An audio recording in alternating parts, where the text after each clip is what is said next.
निवांत बसलोय, थोडंसं फ्री होतो, घरी आलोय पुण्यातनं म्हणून तुमच्याशी एक गोष्ट शेअर करतो. आयुष्यात आहे ना, किती किती प्रॉब्लेम येऊ दे, किती काय होऊ दे, तुमच्या फोनमध्ये 100 मित्रांचे नंबर असू देत, तुमची फॅमिली बॅकग्राऊंड स्ट्रॉंग असू देत, लोक येऊन आपल्याला फक्त धीर देणार आहेत. लोक आपल्या जवळ येऊन आपल्याला फक्त धीर देणार आहेत. आधार हा आपल्यालाच बनावा लागणार आहे. काहीतरी आयुष्यात घडलंय किंवा काहीतरी प्रॉब्लेम मध्ये आहे, ट्रॉमा मध्ये आहे म्हणून या गोष्टी बोलतोय असं नाही. तुम्ही किती जरी खुश असाल आणि कितीतरी दुःखी असाल ना, तरी एक गोष्ट लक्षात घ्या, परमनंट असं काहीच नाहीये. मला आता तुम्ही पाहताय, लोक, बरीचशी लोक महाराष्ट्रात ऑल ओव्हर फॉलो करतायत. जी लोक मराठी आहेत, आउट ऑफ इंडिया आहेत, बाहेरनं मला टेक्स्टवरती डीएम येत आहेत की खूप छान करतोय, तुझं आयुष्य जगतो ते माझं ड्रीम आयुष्य आहे, आणि बरंच काही काही भारी वाटतं ऐकून. पण हे गोष्ट काय आपल्याला लॉंग लाईफ थोडी सर्व्हाइव्ह करणार आहे. सर्व्हाइव्ह जी गोष्ट करणार आहे ना, ती म्हणजे तुमच्यावरती असलेला विश्वास. कुठेतरी आपण जे काही काम करतोय, ठीक आहे, मी आता दुधाचा व्यवसाय करतोय, डेअरी फार्म करतोय, निसर्गाच्या एन्व्हायरमेंटमध्ये निसर्गात राहतोय, पण एक गोष्ट विचार केलात का, बघण्यासारखं, एक्सप्लोअर करण्यासारख्या खूप गोष्टी आहेत. आपण रोज एका माणसाला भेटायला सुरुवात केली ना, तरी अख्खं आयुष्य जग निघून जाईल, तरी आपल्यासारखे हजारो आयुष्य निघून जातील. तरी ते एक्सप्लोअर करणं काही थांबणार नाहीये. आपण माणूस आहोत. आपल्यामध्ये आणि एखाद्या झाडामध्ये काय फरक आहे? आपणही वाढत चाललोय किंवा खातोय, श्वास घेतोय, मुवमेंट करतोय. एक झाडही मुवमेंट करतं. पण आपल्याकडे प्लस पॉईंट या गोष्टीच आहे की आपण मूव्ह करू शकतो. आपल्याला ज्या गोष्टी हव्यात त्या आपण एक्सप्लोअर करू शकतो. इथून तिथे, तिथून इथे आपली मतं व्यक्त करू शकतो. सांगायचं तात्पर्य एवढंच आहे की ते उगाच एखाद्या कामात किंवा एखाद्या जागेवरती स्वतःला गुंतून घेऊ नका. बाहेर पडा आणि एक्सप्लोअर करा. किती खुश असाल आणि किती दुःखी असाल त्या गोष्टी राहत नाहीत आणि शरीर राहणार नाहीये. एंड ऑफ द डे तुम्ही एक विचार करा, प्रॉब्लेम, छोट्या मोठ्या गोष्टींना घेऊन लोड घेत असाल किंवा आयुष्यात कुठेतरी स्टक असाल ना, तर विचार करा की खरंच आयुष्याचा अर्थ हाच आहे का?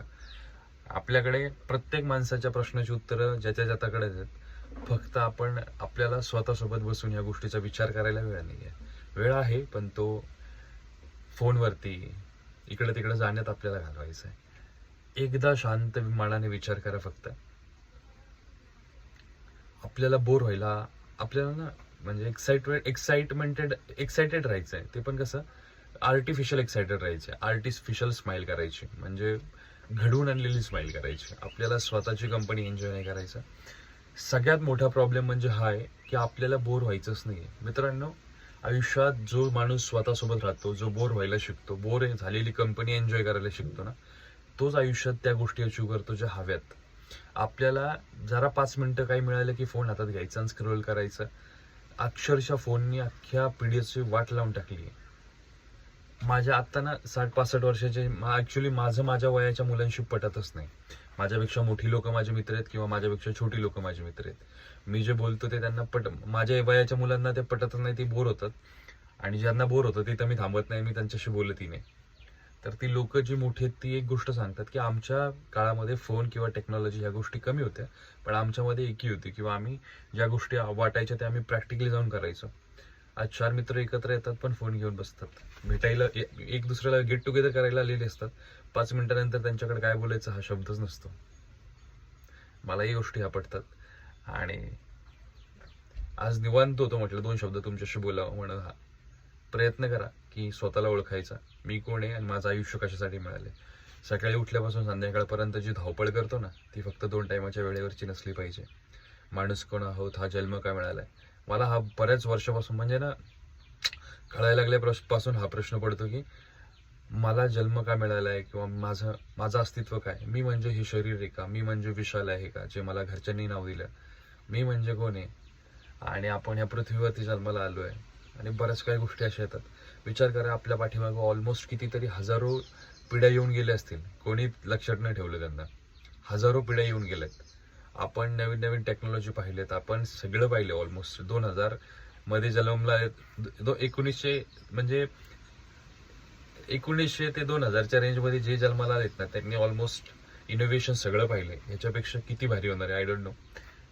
एकच गोष्ट आहे की असंच आपण कुत्र्या मांजरासारखं जगून मारायचं का खरंच आयुष्य जगायचंय? Choice is yours. नका लोड घेऊ. आपण खूप जास्त खुश असतो तरी त्या गोष्टी राहत नाहीत, खूप जास्त दुःखी असतो तरी गोष्टी राहत नाहीत. त्यामुळे क्षणार्धाच्या गोष्टीसाठी स्वतःला त्रास करून नका घेऊ. खूप लोकांचे डीएम येतात की दादा आयुष्यात असं चाललंय तसं चाललंय, काय करायचं कळत नाहीये, प्रॉब्लेम होतोय. प्रॉब्लेम कोणाच्या आयुष्यात नाही आहेत. प्रॉब्लेम आहे म्हणून आयुष्याला टेस्ट आहे. ज्या दिवशी प्रॉब्लेम निघून जातील ना, तर आयुष्य बेचं होऊन जाईल. रोज रोज रोज रोज ज्या आवडतं त्या गोष्टी खाता ना, एका लिमिट नंतर त्या गोष्टीची चव राहत नाही.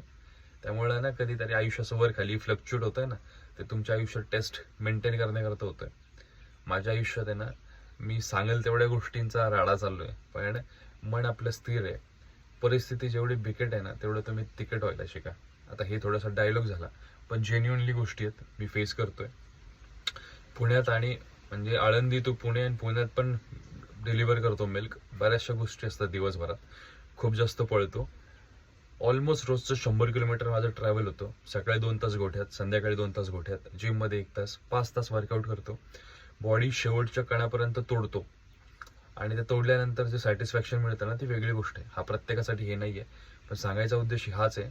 तुमच्या शरीराला तुम्ही जोपर्यंत त्याच्या पोटेन्शियलपेक्षा तोडत नाही ना, तोपर्यंत तुमचे विचार तुमच्या कंट्रोलमध्ये येत नाहीत. जेव्हा जेव्हा तुमचं मन म्हणेल ना मला ही गोष्ट करायची नाही, मी दमलो, मी थकलो, तेव्हा तर जास्त करायचं. जसं कोणी काहीतरी बोललं, घरचे म्हटले ना हे नको करू, आपण करतो ना, त्याच गोष्टी पॉझिटिव्ह डायरेक्शननी घ्या आणि तुम्हाला जे हवं त्या मार्गाने घ्या.